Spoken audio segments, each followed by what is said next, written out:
All right. Shalom and Bruchim Haboim for being here to celebrate Seth and Spencer.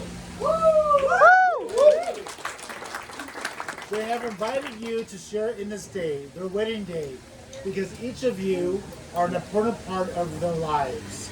You watched one of them grow up, and now we'll watch them continue to grow as individuals. And in just a few minutes, as husband and husband. I sound like Thank you for traveling from all across Southern California and beyond. And thank you for making room in your busy schedules to be here on very short notice. Constraints force us to focus on what's important. For that reason, the celebration focuses on family. Both the families that Seth and Spencer come from and the new family they will create together, informed by their family histories. Honoring this, Seth and Spencer have chosen the parents, Judy, Neil, Susan, and Richard, to officiate this moment where they leave their families of origin and begin building their own. Where would Seth and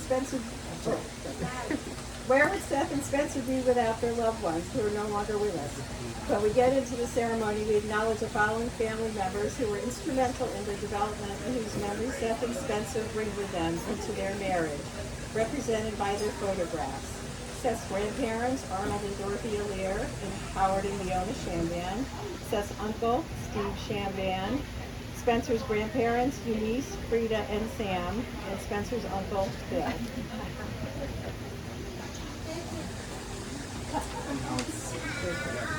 Now, it sure is. There's no intro to that. Okay. Talk loud. Talk loud. You move in because your back is too. Yeah, your face. Ow! There you go, you have to go. Basketball player. That's a good idea. Okay. Seth, from the beginning of our story, I always sensed that you were special. 2 nights before our first date, on a quiet Friday night at home, you sent me a 5-minute voice note reading an excerpt from one of your favorite writers. Listening to the sound of your voice rolling over the words, I had an unshakable feeling that you would forever change me. The depth of this I could never have known. The story was by Nobel Prize winner Alice Munro, who of course I had never heard of. The first of so many introductions you would go on to make and ideas you would teach me about the world. And though that story is perhaps a bit too dark to suit the events of today, we won't get into the details. Another Monroe quote struck me as I sat down to write these vows. Love removes the world for you, and just as surely when it's going well as when it's going badly. Seth, your love removed the world for me. It blew away everything I had known. It shaped and redefined the mundane and brightened the colors of the world. It filled me up and overflowed into every inch of our lives together. It moved into the crevices of the home we built together. It flooded the voids that I never knew existed within me. Indescribable with words, seemingly outside of space and time, being loved by you has been the most extraordinary privilege of my life. But like Monroe writes, it's not only about when love is going well, but also when it isn't. You've stood by my side in my darkest times. You've believed in me when I've had no faith in myself. And you've been my champion when it felt like the world was crashing down around me.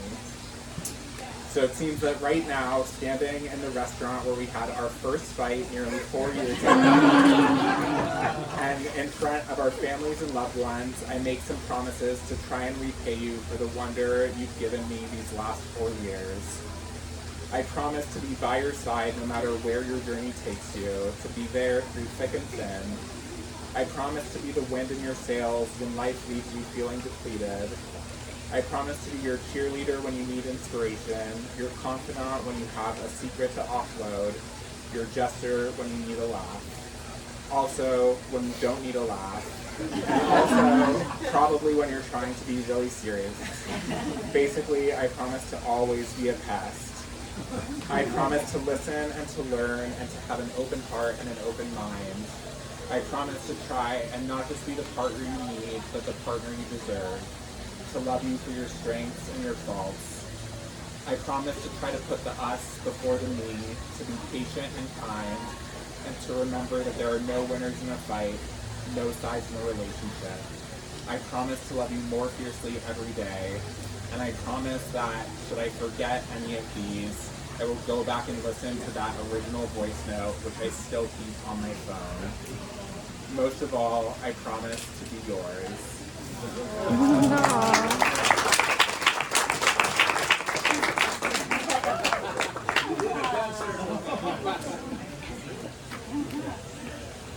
Seems unfair. I'm mandated going first.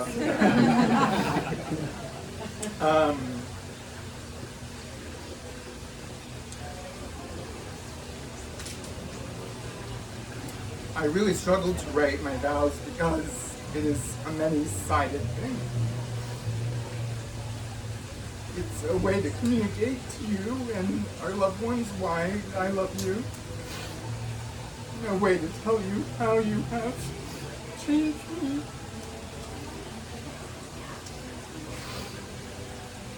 And a way to tell you how I will change for the better or remain steadfast in our marriage.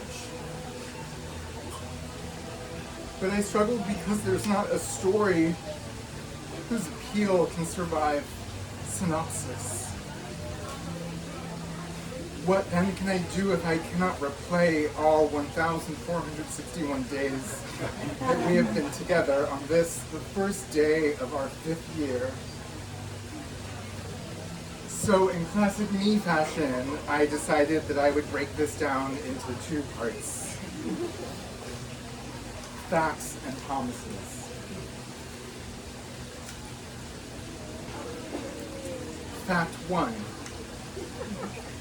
Like any good Libra, I spent most of my time before you charming and cavorting and going from one endorphin rush to the next. I was happy but also lost in hiding from even myself. And with you there is no hiding. No hiding the things within things. The Russian nesting doll inside myself. And there's no hiding, not because you're some fucking cop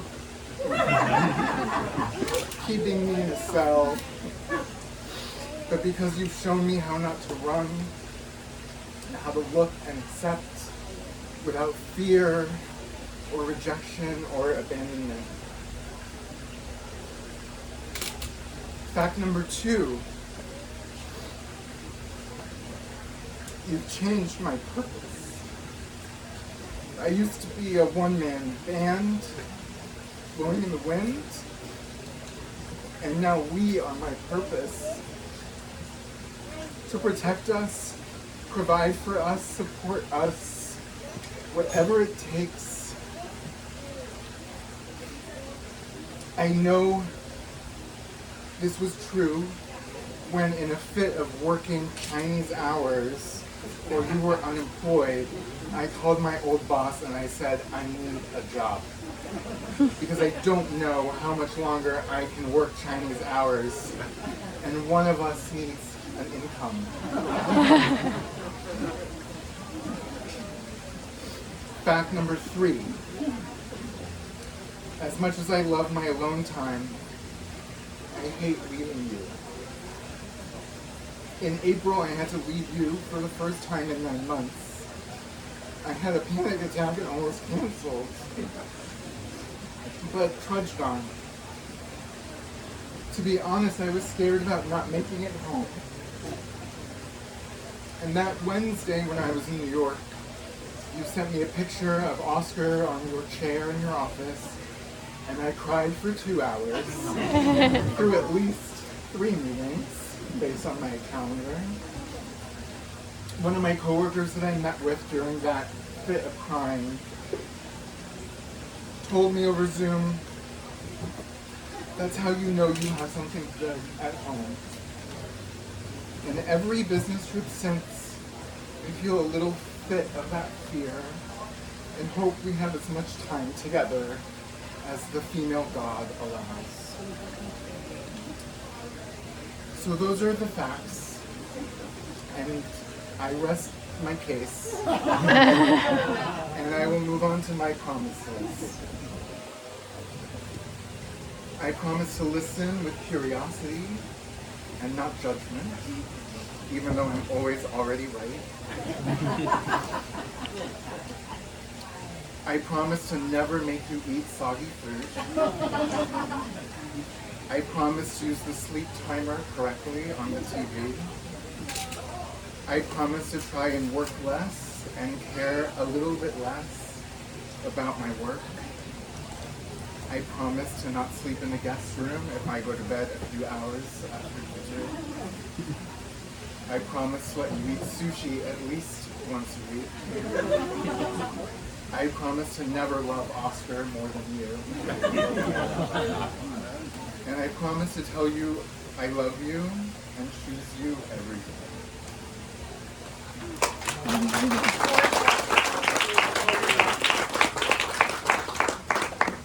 So first of all, I really want to thank Spencer and Seth for sharing their vows with us. It was very well done, and you guys got through it. But who's were better?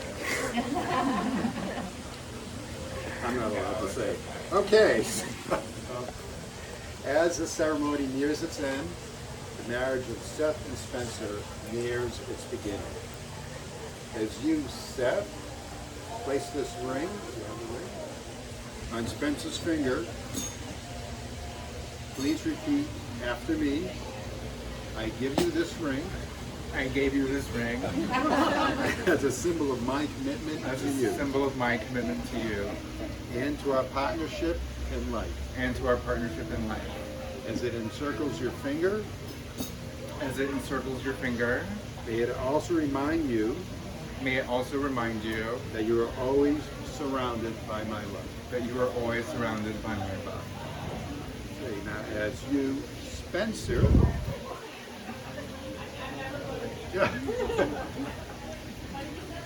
place this ring on Seth's finger. Please repeat after me.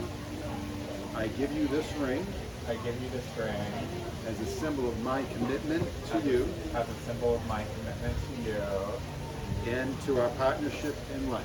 and to our partnership in life. As it encircles your finger, As it encircles your finger, may it also remind you may it also remind you that you are always surrounded by my love. that you are always surrounded by my love.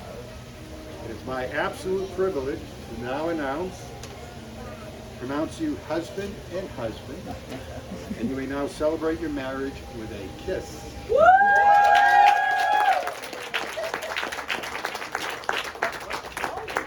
I got one more line. This is the best line. See, isn't that a good line? Yes. I am honored to present to you the newlyweds, Seth and Spencer.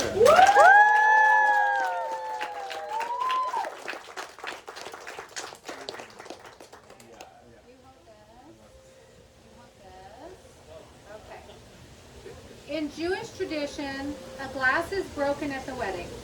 As with anything, there are several interpretations as to why. Traditionally, it represents the destruction of the temples in Jerusalem. Jerusalem was in pieces, but as a people, we survived and flourished. To me, the breaking of this beautiful glass and the keeping of the fragments symbolizes that marriage is not about material things and is not meant to be perfect, but about two people being committed to one another and to picking up the pieces together when times are tough. May you share all that life has to offer, all the joy, adventure, love, and laughter. Again.